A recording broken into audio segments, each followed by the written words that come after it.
Жүсіпбек Аймауытов қазақ әдебиеті мен мәдениетінің тарихында аса байқұмды әдеби мұра қалдырды. Осы жинаққа жазушының Ақбілек романы мен Күнекей қызы жазған повесі кіреді. Бұл шығармаларда Жүсіпбек Аймауытов аласапыран кезеңде қазақтардың тұрмыс тіршілігін, заман тынысын кеңінен суреттейді.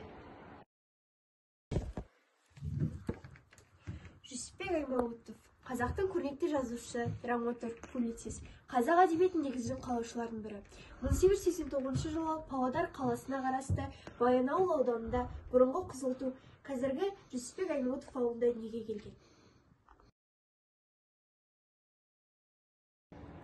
Жүсіпбек Аймауытов 1911-14 жылдарда ауылда мұғалім болып, 1914 жылы Семейдегі оқытушылар семинариясына қабылданып, оны 1918 жылы аяқтап, 1921 жылы Семей губерниялық оқыту бөлімінің меңгерушісі, 1922-24 жылдары Қазақ тіл газетінің редакторы, Қарқаралыда мектеп мұғалім болып, 1924-26 жылы Ташкентте шығатын Ақжол газетінің редакторы, газет бөлімінің меңгерушісі, 1926-29 жылдары Шымкент педагогикалық техникум директоры болып қызмет атқарды.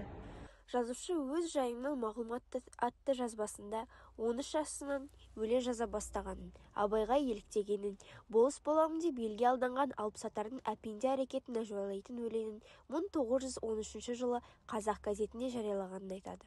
Ол Алаштың ұранын жазған Жүсіпбек өлеңдерінің өздігінің өрнегі бар.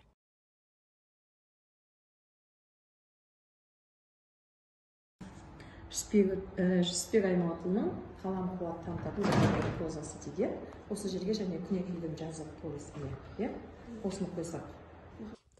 Ұлтты сүю атты мақаласында оқығандар бұл уақыт жан тыныштық іздейтін, қызық қуатын уақыт емес, қызмет қылатын, еңбек сіңіретін уақыт. Ойлаңыздар, халық біз үшін емес, біз халық үшін туғанбыз. Олай болса, мойнымызда халықтың зор борышы, ауыр жүгі жатыр.